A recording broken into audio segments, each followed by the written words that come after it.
வணக்கம். இன்னைக்கு பார்க்க போறது பாலக் பன்னீர். இது எப்படி நம்ம ஈஸியா ரெஸ்டாரண்ட்ல இருக்கிற மாதிரி டேஸ்ட்டுக்கு நம்ம செய்யலாம்னு பார்க்க போறோம். இது ரொம்ப ரொம்ப ஹெல்த்தி அண்ட் கிட்ஸுக்கு ரொம்ப பிடிச்சது. சப்பாத்தி, நான், தோசை, ரைஸ் எல்லாத்தோடையும் சேர்த்து வச்சு சாப்பிடலாம். இப்போ வாங்க பிரியமுடன் சமைக்கலாம். முதல்ல நம்ம கீரையை வேக வைக்கிறதுக்கு ஒரு பாத்திரத்தில் தண்ணி எடுத்து நல்லா கொதிக்க விடுங்க. அப்புறமா நம்ம கழுவி வச்ச பாலக்கீரையை அதில் சேர்த்து நல்லா வேக வைங்க. 1 நிமிஷம் இல்லை 2 நிமிஷத்துக்குள்ள நம்ம அதை வேக வச்சு எடுத்துடணும். ஏன்னா அப்போ தான் நம்மளுக்கு கீரையில் இருக்க முழு நியூட்ரியன்ஸும் அப்படியே கிடைக்கும். அப்புறம் நம்மளுக்கு கீரையில் கலர் மாறாது. நம்மளுக்கு பாலக்கீரை ரெஸ்டாரண்ட் ஸ்டைலில் வேணும்னா அந்த கலர் மாறக்கூடாது. இல்லை நீங்கள் ரொம்ப நேரம் வேக வச்சிங்கன்னா நியூட்ரியன்ஸும் போயிடும், நம்மளுக்கு அதில் இருக்க கலரும் நம்மளுக்கு கிடைக்காது. அதை ஒரு பாத்திரத்தில் மாற்றிருங்க. அப்புறம் அந்த கீரை மேலே கொஞ்சம் மண்பானை தண்ணி இல்லாட்டினா ஐஸ் வாட்டர் ஏதாவது போட்டு நல்லா அலசி விட்டுருங்க. அப்போ தான் கீரை அப்படியே இருக்கும், நம்மளுக்கு கலர் மாறாமல்.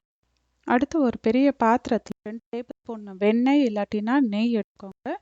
அது நல்லா உருக விடுங்க. அதுக்கப்புறம் 2 டீஸ்பூன் சீரகம் சேர்த்துக்கோங்க. சீரகம் நல்லா பொரியட்டும். அப்புறம் நான் பச்சை மிளகாய் சேர்க்க போகிறேன். இப்போ பச்சை மிளகாய் நான் கீறி அதை விதைகளெல்லாம் எடுத்து வச்சுருக்கேன். ஒரே ஒரு பச்சை மிளகாய், பெரிய பச்சை மிளகாய், அதனால் நான் 1 தான் சேர்க்குறேன். உங்களுக்கு 1 இல்லாட்டினா 2 சேர்த்துக்கலாம். காரம் எப்படி வேணுமோ அதுக்கேற்ற மாதிரி. அது உங்களுடைய விருப்பம். ஒரு சின்ன துண்டு இஞ்சி, 5 பல்லு பூண்டு எல்லாத்தையும் சின்ன சின்னதாக நறுக்கி அதையும் சேர்த்துக்கோங்க. இப்போ ரொம்ப பொடியாக நறுக்கணும்னு அவசியம் இல்லை. 2 மீடியம் சைஸ் வெங்காயம், அதையும் சின்னதாக நறுக்கி அதோட சேர்த்துக்கோங்க. ரொம்ப பொன்னிறத்தில் வறுக்கணும் அப்படிலாம் அவசியம் இல்லை. நம்ம கொஞ்சம் வதக்கி விட்டு அடுத்து தக்காளி சேர்க்கணும். இப்போ 2 தக்காளி சேர்த்துக்கலாம். தக்காளியும் நீங்கள் ரொம்ப பொடியாக நறுக்கணும்னு அவசியம் இல்லை. நம்ம இப்போ எல்லாத்தையுமே வதக்கி எடுத்து நம்ம மிக்ஸி ஜாரில் மாற்றி அதை கீரையோடு சேர்த்து அரைக்க போகிறோம். கொஞ்சம் உப்பு சேர்த்துக்கோங்க. உப்பு சேர்த்துட்டு எல்லாத்தையும் சேர்த்து நல்லா வதக்கி விடுங்க.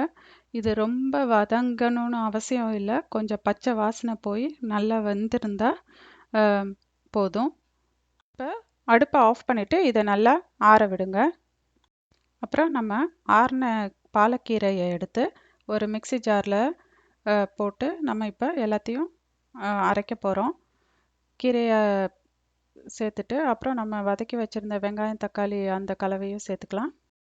இப்போ எல்லாத்தையும் சேர்த்து கொஞ்சோண்டு தண்ணி சேர்த்து நல்லா அரைச்சி எடுத்துக்கோங்க. நம்ம ஆல்ரெடி யூஸ் பண்ண அதே பேன் எடுத்து 1 டேபிள் ஸ்பூன் பட்டர் போட்டுட்டு அப்புறம் நம்ம இப்போ பன்னீர் சேர்க்க போகிறோம். உங்களுக்கு எவ்வளோ வேணும்னாலும் ஒரே சைஸில் கட் பண்ணி பன்னீர் சேர்த்துக்கோங்க. 1/2 டீஸ்பூன் மஞ்சத்தூள், 1 டீஸ்பூன் உப்பு, 1/2 டீஸ்பூன் குழம்பு மிளகாய்த்தூள். இது வரமிளகாய், தனியா, சீரகம் எல்லாம் சேர்த்து வீட்டிலையே அரைச்சது. அப்புறம் 1 டீஸ்பூன் கரம் மசாலா பவுடர். எல்லாத்தையும் மொத்தமாக இப்போ நம்ம சேர்த்து வதக்கி எடுக்க போகிறோம். இது ஹோம்மேட் பன்னீர்னா இன்னும் நல்லா சாஃப்டாக டேஸ்ட்டாக வரும். அது நெக்ஸ்ட் வீடியோவில் உங்களுக்கு எப்படி செய்கிறதுன்னு உங்களுக்கு காட்டுறேன். இப்போது இந்த பன்னீரில் நல்லா மசாலா ஒட்டினதுக்கு அப்புறமா நம்ம அரைச்சி வச்சுருந்த கீரையும் வெங்காயம், தக்காளி விழுதையும் சேர்த்து நம்ம இதோட ஆட் பண்ணிக்கலாம். அதுக்கப்புறம் நம்மளுக்கு எவ்வளோ கன்சிஸ்டன்சி வேணுமோ அவ்வளோ தண்ணி சேர்த்து அதை அதுக்கேற்ற மாதிரி நம்ம கொண்டு வந்துடலாம். அப்புறம் 1 கப் ஃப்ரெஷ் க்ரீம் ஆட் பண்ணுறேன். இது இல்லைன்னா நம்ம ஃபுல் க்ரீம் மில்க் கூட ஆட் பண்ணிக்கலாம், இல்லை தயிர் கூட சேர்த்துக்கலாம். நல்ல டேஸ்ட்டாக இருக்கும். ஸோ நம்ம கன்சிஸ்டன்சி வந்தோடனே ஒரு 2 நிமிஷம் இதை மூடி போட்டு நம்ம வைக்க போகிறோம். இப்போ இது கூட காஞ்ச வெந்தய இலைகளை சேர்க்க போகிறோம். இது கஸ்தூரி மேத்தின்னு கேட்டால் கடைகளில் கிடைக்கும். இது இல்லைனாலும் பரவாயில்ல, நம்ம கொத்தமல்லியை இது கூட ஆட் பண்ணிக்கலாம். ஆட் பண்ணிவிட்டு ஒரு 2 நிமிஷம் அதை மூடி வச்சுக்கலாம். ரொம்ப நேரம் விட வேண்டாம். விட்டோன்னா பன்னீர் ரொம்ப ஹார்டாயிரும். இப்போ பாருங்கள், 2 நிமிஷத்துக்கு அப்புறம் எவ்வளோ சூப்பராக தயாராகிடுச்சு பார்த்தீங்களா? அவ்வளோதான், ரொம்ப சிம்பிளாக தயாராகிடுச்சு.